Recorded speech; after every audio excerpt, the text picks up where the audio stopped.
by exploring the 8 directions, moving into unwinding.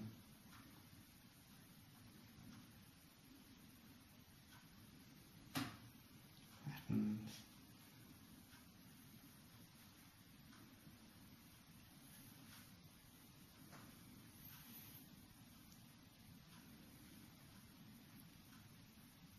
Okay, and now we're ready to start. That's actually free this area a great deal already, but we can move into the deeper diaphragm releases. We can't really access the diaphragm directly, as we can just about get to the attachments under the ribs, but by working in the general area we can exert an influence on the diaphragm. And we're going to use a variation of the rabbit goes down the hole technique again, to fingers below the costal margin, fingers above. We draw the tissue over and let our fingers sink right under the ribs. Always going to the barrier wherever we feel it, and to the person's tolerance level.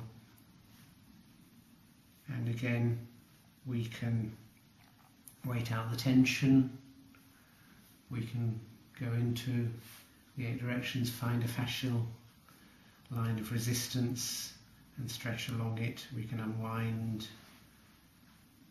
we can just add a little bit of circular technique.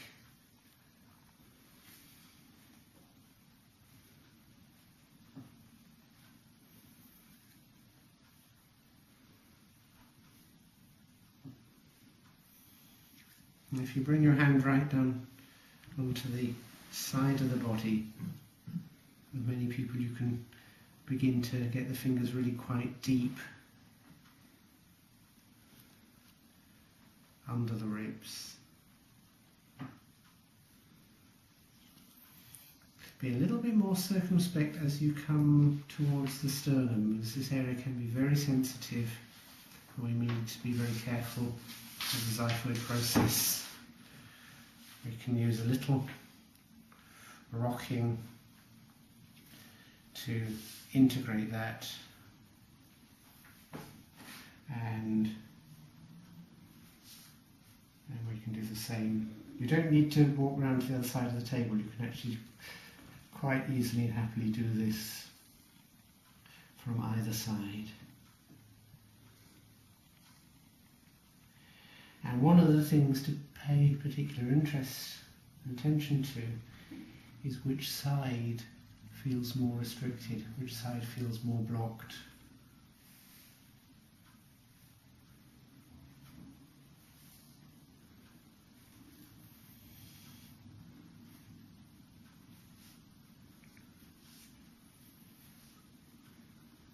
And if one side does feel more blocked than the other, you can come back to that side or linger on it a little longer. Now, the degree to which your fingers will infiltrate under the ribs will vary tremendously from one person to another. Rob's about average,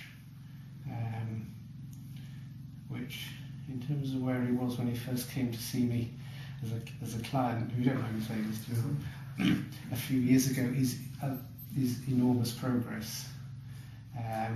He's quite a bit tighter on the stomach side, and stomach pathology, I think, is something that's relevant. Some people, it'll feel you can go right deep under, and other people, just a little bit of pressure here is going to, either it's just the resistance is going to be so strong, or it's going to produce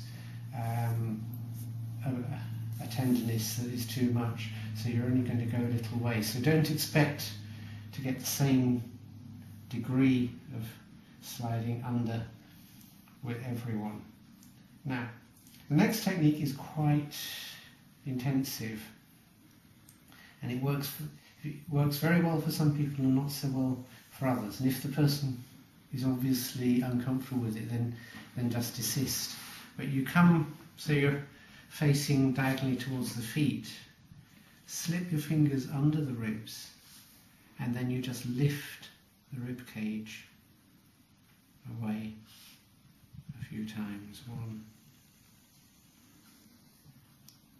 2,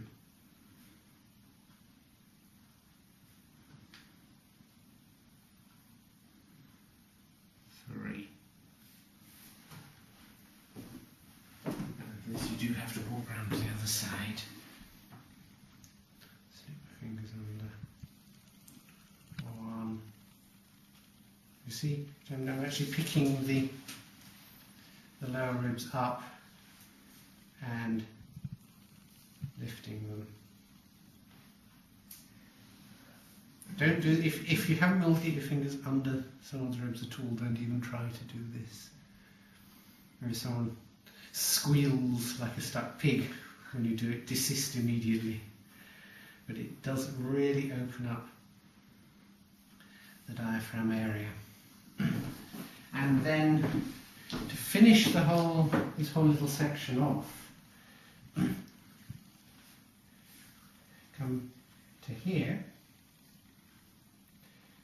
This is one of the times when you do engage someone's breathing. Get them to exhale gently, and then get them to breathe into your hands and push your hands away with breath. And exhale. As they breathe out, pull the rib cage down, stretch the rib cage down. Breathe in to my hands, push down. Now, if you really, one thing you'll notice here is that the breath may well be much stronger in one side or the other. So, Rob is breathing about 75% right lung, 25% left lung at the moment. So, you can do two things. You can increase the pressure and say, okay, breathe more strongly into the right side now. Push my right hand away. And the left side. I do beg your pardon, left side. I've got it all around. And you can also, if you feel there's a discrepancy in one side, the weaker side, you can just put your hands just below the ribs and get you to again breathe in to your hands. Push my hands away with your breath. So again, this will help to activate that side.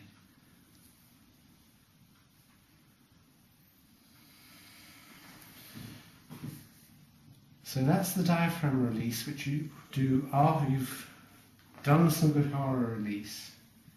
I'm going to do search and rescue above and below the costal margin.